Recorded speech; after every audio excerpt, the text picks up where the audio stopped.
Hola, muy buenas. Esto es Con Cuatro Hijos y yo soy Marisa. Bienvenidos o bienvenidas.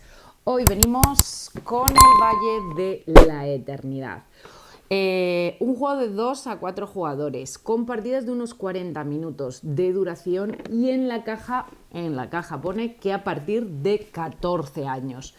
Si queréis conocer este juego del Valle de la Eternidad, pues quedaros.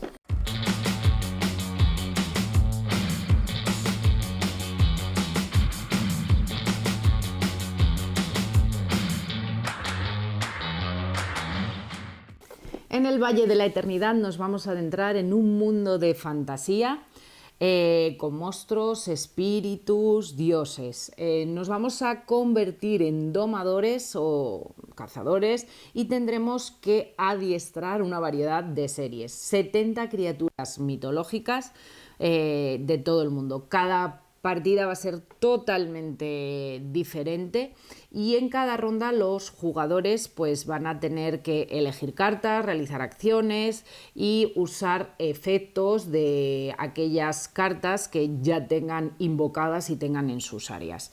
El jugador que consiga más puntos va a ser el vencedor de esta partida o de este juego del Valle de la Eternidad. Vamos a cambiar de cámara, enseño los componentes del juego, os explico cómo se juega y después os doy mi opinión particular sobre este juego del Valle de la Eternidad. Así que cambio de cámara. Bueno, pues aquí tenemos el Valle de la Eternidad. Aquí tengo desplegados un poco los componentes. Vamos a simular una partida para 2 jugadores. Cada jugador va a elegir un color y coge de él las 2 fichas y la ficha esta más pequeña, el token más pequeño de juego y la loseta que sea de su color. Decidimos quién es el jugador que sea primero. El que sea primero coloca su ficha en el número 1 y el segundo coloca su ficha en el número 2. Esos son puntos. Y luego tenemos este marcador de rondas. Colocamos el tablero de puntuación en el centro y colocaremos el marcador de rondas en el número 1. Este es el tablero de juego, lo colocaremos en la zona central. Cogemos el mazo de cartas, barajamos y formaremos el mazo de robo que de momento dejamos ahí al lado y dejaremos un espacio para una pila de descartes también al lado. Cogemos las monedas, tenemos de 1, de 3 y de 6. De 1, de 3 y de 6. Si el juego me indica que tengo que coger 3 monedas de 1, tengo que coger 3 monedas de 1. Si el juego me indica que tengo que coger una moneda de 3, tengo que coger una moneda de 3. No vale intercambiar una moneda de 3 por 3 de 1. Y las de 6 igual. Si yo tengo que coger una moneda de 6, tengo que coger una moneda de 6, a no ser que tenga algún efecto que me lo pueda hacer cambiar o ocurra algo por así. Pero no puedo coger 2 monedas de 3 y ahora entenderéis el porqué. Y bueno, entregamos esta tablilla de madera al jugador que vaya a ser jugador inicial. Entonces, tablero de puntos, tenemos colocado la zona de juego y estamos listos. Las cartas. ¿Qué vamos a encontrarnos en las cartas? Cada carta representa una criatura. Aquí, por ejemplo, tenemos el nombre de la carta, en este caso, pues Salamandra. El coste de invocación que tiene la carta, en este caso es 1, la familia de la carta, en este momento es una carta de fuego, las familias están representadas en este tablero, tenemos de fuego, de agua, de tierra, de viento y de dragón. El efecto que tiene esta carta, en este caso hay diferentes efectos, en este caso es un efecto que viene con un reloj de arena, es activo y se activa una vez en cada ronda durante la fase de resolución. Vamos a tener efectos de distintos tipos, tenemos efectos infinitos que permanecen siempre que esté activo tras la invocación de la carta. Ese efecto será para siempre. Vamos a tener los efectos que llevan el reloj de arena, que son efectos activos que se van a activar una vez por ronda cada vez que se produzca la fase de resolución, y tenemos efectos que van indicados por un rayo, que son efectos instantáneos. Solo se van a producir cuando se produzca la invocación de la carta. Entonces eso es importante. Luego nosotros tenemos nuestra zona y este será nuestro área de juego. En este área de juego cada jugador tiene disponible tantas áreas de juego o tantas posibilidades de bajar cartas Cada carta se denomina un área de juego, tantas posibilidades como el número de ronda en el que estemos. Si estamos en la ronda número 5, tengo 5 áreas de juego disponibles. Si estamos en la ronda número 6, tengo 6. Si estamos en la ronda número 1, como este es el caso, solamente tengo disponible un área de juego. Con lo cual, quiere decir que no voy a poder tener más cartas invocadas o bajadas que el número de áreas que tenga disponible. Los puntos de victoria los podremos obtener de varias formas, por efectos de las cartas, porque nos lo indiquen las cartas que tenemos invocadas, porque sea alguna cosa que nos diga que en el caso de se cumpla tal requisito, descartando cartas, podremos ir obteniendo puntos de victoria. La partida tiene dos formas de poder terminar o de finalizar. Cuando lleguemos a la ronda número 10, en ese caso ganará el jugador que tenga más puntuación, o porque alguno de los jugadores consiga llegar a 60 puntos. En cualquiera de los dos casos, lo que se produzca antes, o bien llegar a la ronda número 10, o bien llegar a 60 puntos, desencadenará el final de la partida. ¿Cómo se juega el juego? Bueno, cada turno tiene como 3 fases, estamos ronda 1, ronda 2, cada ronda tiene distintas fases, que la fase termina o la ronda termina cuando todos los jugadores deciden pasar. Hay una fase de caza, una fase de acciones y una fase de resolución, cuando se activaban esos efectos que llevaban el reloj de arena. Lo primero que vamos a hacer es elegir cartas. ¿Cómo se eligen? Bueno, vamos a sacar 2 cartas del mazo de robo por jugador. En este caso estamos simulando una partida a 2 jugadores, con lo cual tendremos que poner 4 cartas. Son 2 cartas por jugador. Las vamos a colocar, así como veis, las de fuego las ponemos en fuego, las de agua en agua, las de viento en viento. Entonces, al revés, esta es, sí, fuego y esto es aquí, así está bien. Entonces, ¿cómo se produce? En este caso hemos dicho que el jugador inicial es el de color negro. ¿Qué va a hacer? Bueno, pues va a seleccionar una carta. ¿Cómo lo hace? Bueno, pues coloca una ficha. Ahora, el segundo jugador, el que no es jugador inicial, va a colocar 2. Va a elegir 2 cartas y las va a poner, y el que queda pues elegirá 3. ¿Que fuera más jugadores? Bueno, pues tendríamos que coger una al primero, otra al segundo, otra al tercero, el tercero elegiría otra y luego pues iríamos así haciéndolo. Pero bueno, en el caso de una partida de 2 jugadores, el jugador inicial coge una carta, el segundo jugador elige 2 de manera seguida, que coloca sus fichas en las cartas que haya elegido, y la que queda disponible pues es para el siguiente jugador. Una vez que hemos hecho esa fase de caza, que vamos a marcar las cartas que nos interesan, empezamos la fase de acciones. ¿Qué acciones tenemos disponibles? Podemos realizar las acciones varias veces y podemos realizar las acciones en el orden que nosotros queramos. Lo que no vamos a poder hacer es invocar una carta después de ya haber invocado otra, o algunas acciones que son invocarla para la mano y luego quererla vender. Eso no podemos, pero siempre que tengamos acciones disponibles podemos hacerlas.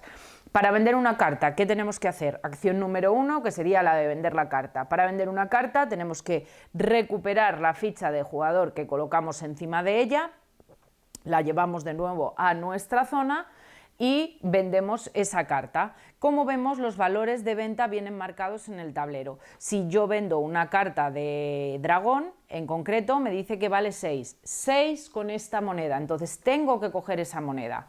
Si yo hubiera, en lugar de vendido esa, vendido esta, me dice que vale 4, pero 4 de estas. Entonces, eso es muy importante. ¿Y por qué es importante?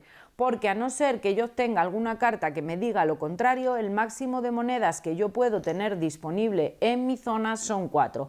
Si en algún momento yo he vendido esta y quiero vender esta, antes de poder realizar una acción tengo que descartar fichas. No puedo seguir haciendo acciones hasta final de turno ni nada por el estilo. O sea, siempre el máximo de fichas que yo voy a poder tener van a ser 4, a no ser que tenga alguna carta que me diga lo contrario, que hay cartas que nos dejan ampliar el número de cartas. Si yo decido vender una carta, Ya os digo que me tengo que fijar en función de qué familia pertenece, el número de piedras mágicas que me otorga, las recojo, las llevo a mi zona y esa carta lo que voy a hacer entonces es descartarla.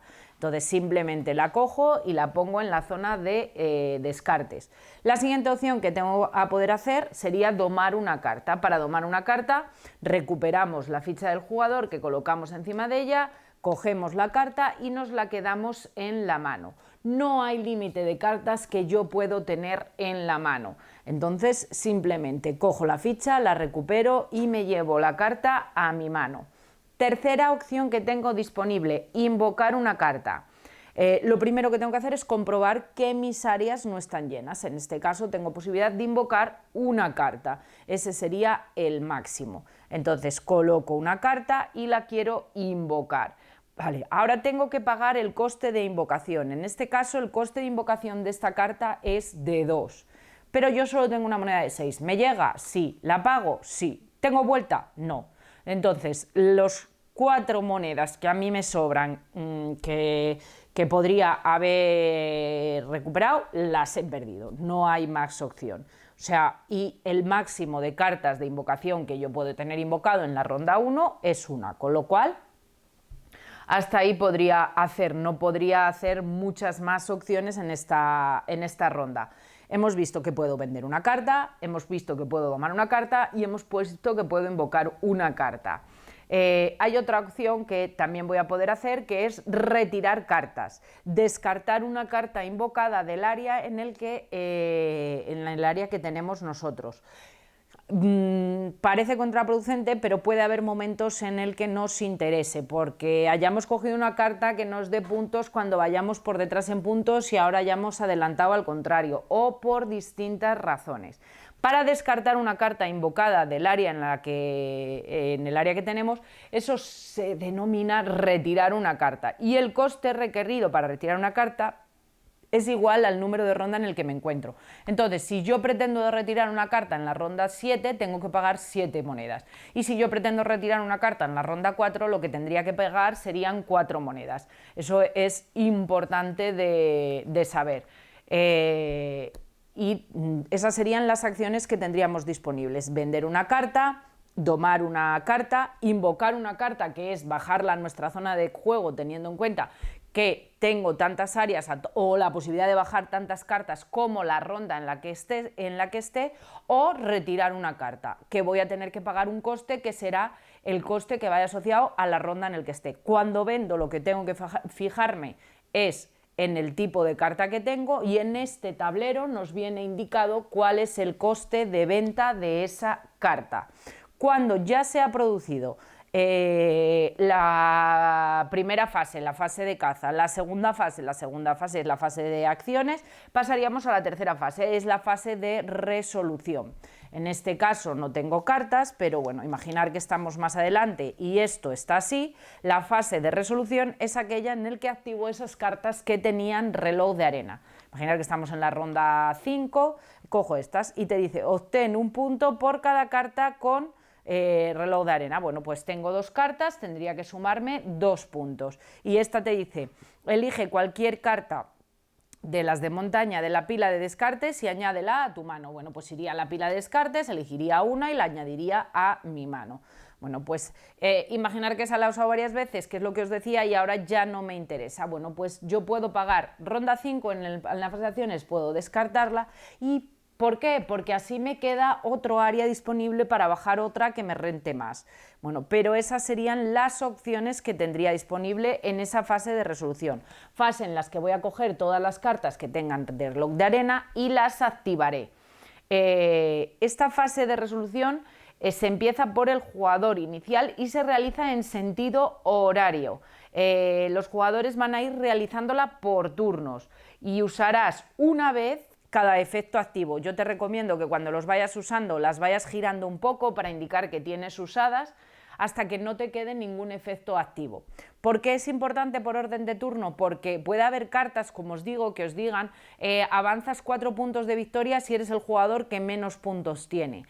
El orden es importante porque si yo no he efectuado mi fase de resolución, igual tengo menos puntos y me permite avanzar los 4 posiciones. Pero si en cambio a lo mejor ya he efectuado mi fase de resolución y tengo varias cartas que me den puntos, igual no puedo hacer o ese jugador está por detrás, pero si va primero en fase de resolución me va a adelantar, o el orden en el que puedo hacer una de cada una, pero en el orden en el que las ejecuto puede influir en que pueda ejecutar otra o no. Entonces todas esas cosas son cosas a tener en cuenta.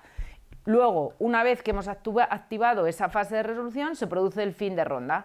Tras la fase de resolución se termina la ronda, comprobamos las condiciones que activaban el fin de partida, que es que nadie haya llegado a 60 puntos ni estemos en la ronda 10, y si no es así, empezamos una nueva ronda. Este jugador de aquí, en esta ronda, habría hecho lo mismo. Puede decidir o bien vender cartas o bien cazarlas. Imaginar que este jugador decide que se caza las dos, pues caza las dos, se baja esta a su zona de juego. Si tienes cartas con un coste impreso de 1, 2, 3 y 4 en tus áreas, obtén 10 puntos. Es una carta que el coste de bajada es 0, se decide bajarla, pero hay que tener en cuenta que es 0, le ocupa un lugar, le puede interesar en un momento determinado, pero su acción es inmediata. Entonces, ¿qué quiere decir? Que si cuando la va a bajar no tiene esas acciones, no tiene ningún sentido. Con lo cual igual le hubiera interesado más venderla para cobrar las monedas. Hay que analizar mucho las cartas, lo que te dan, en qué momento, cuándo te interesa vender, cuándo te interesa bajar, si te interesa retirar alguna, porque igual esta la bajas en un momento determinado, la cobras, pero luego te interesa retirarla porque no te está aportando nada en tu zona de juego, a no ser que tengas otra carta que te dé puntos por las cartas de fuego o lo que sea. Entonces ese es el funcionamiento. Termina la ronda, imaginar, si eso ha terminado, este jugador, pues imaginar que vendió esta, se cogió las 3 monedas, la mandó al descarte y esa se la quedó en la mano porque no tiene para poderla pagar. ¿Se produce una nueva ronda? Cambiamos el jugador inicial, sacamos otra vez dos nuevas cartas por número de jugador, en este caso 2 jugadores, pues como veis vamos a sacar nuevas cartas. Avanzábamos la ronda a una posición para indicar que estamos en la ronda 2 y ahora este jugador sería el primero que tiene que colocar ficha. Bueno, pues llega, coloca ahí y este jugador colocaría 2, donde le vaya a interesar más o donde él quiera, dice, bueno, pues ahí, este la coloca aquí. Y una vez que hemos terminado la fase de casta, empezamos a la fase de acciones. Tenemos las 4 acciones que os he comentado disponibles: acción de vender, acción de cazar, acción de invocar y bajarlas a nuestra mesa o de retirar cartas de nuestra zona de juego. Siempre valorando pues lo que nos interesa de cada una de las cartas. Ya os digo, todas las cartas en general son positivas, depende del momento. Elige cualquier carta de montaña de la pie descartes, bueno, esta era la de antes. Obtén 1 punto por cada carta con cada reloj. Obtén 2 puntos por cada carta de fuego en tus áreas. Eso es una acción inmediata. Esta, por ejemplo, es infinita. El valor de tus 3 pasa a ser de 6 y el valor de tus 6 pasa a ser de 3. O sea, eso va a ocurrir siempre. Cada vez que tú vendas una carta y obtengas una de 3 es como si fuera una de 6, y cada vez que tú vendas una carta y obtengas una de 6 es como si fuera de 3. Entonces, esa es una acción que es infinita para siempre. Entonces vas a ir valorando, vamos a ir cogiendo, así hasta que se produzca una de las 2 condiciones de final de partida. El que al llegar a la ronda 10 tenga más puntos o el primero que llegue a 60 habrá ganado este juego de El Valle de la Eternidad. Ahora sí, cambiamos de cámara y os cuento conclusiones finales. Bueno, un juego, empezaba diciéndoos que pone en la caja que a partir de 14 años. Yo lo he mirado por BGG, pone 10 años y yo creo que, bueno, pues que me parece que la edad correcta también podría ser eso, 10, 9 años. No es un juego complejo ni un juego súper duro. Ya sabemos que el tema de las edades, a veces por determinados componentes, por temáticas, por distintas cosas, dependiendo de la editorial madre, están condicionados, dependiendo de qué país sean, etcétera, etcétera. No es un juego exigente. A mí es un estilo de juego que me gusta mucho. Este estilo de juego de manejo de mano, de reacción abierta, de cartas, de crear tu motor, tus sinergias, tu producción, a mí me gusta mucho. Me recuerda a algunos de los juegos así que tengo dentro de mis favoritos. El juego me ha encantado, mecánicamente me ha gustado mucho, componentes me parecen muy correctos, el arte y las ilustraciones me gustan, duración de la partida me gusta, no necesita un gran despliegue, o sea, creo que el juego lo tiene todo, me parece que está genial y que funciona muy bien. A 2 jugadores el número de opciones al hacer la elección de cartas es más limitado, pero yo por eso no diría que funciona peor. Diría que el juego se vuelve súper estratégico y tienes que llevar muy de cerca lo que hace tu contrario. A 3 jugadores hay mucha más variedad de opciones a la hora de decidir cartas y en el turno, en esa parte de caza, pero también hay más albedrío en las cartas, lo controlas menos. A 2 jugadores para mí es un juego muy estratégico en el que no puedes despistar a tu contrario en ningún momento. A mí particularmente me ha gustado mucho. El juego creo que te puede encajar si te gustan los juegos de cartas, si te gustan los juegos de manejo de mano, no deja de ser un juego de colecciones de sets, de desarrollo abierto, de crear tu motor. En todos esos casos creo que te puede encajar y creo que como un juego de corte medio sin buscar algo complicado creo que puede funcionar también con muchos tipos de personas. Sí es cierto que si juegas con gente que esté acostumbrado a jugar y que conozca las cartas, tiene un pequeño plus de ventaja. No le asegura la victoria, pero claro, si conoces las cartas, conoces el juego un poco, sí que se nota respecto a gente que no haya jugado nunca, pero vamos, que a media partida te tienen controlado perfectamente. Muy guay, a mí me parece muy guay, juego de caja media, con unas arte e ilustraciones muy chulos y que funciona muy bien. Poquito más que contaros sobre este Valle de la Eternidad. Espero que el vídeo os haya servido de ayuda, que os haya gustado. Si es así, pues suscribiros, dar al like, comentar. Cualquier duda la podéis dejar por aquí abajo, cualquier error, cualquier cosita que le veáis al vídeo. Y poquito más que contaros, que un saludo a todo el mundo y nos vemos en el próximo vídeo. ¡Chao!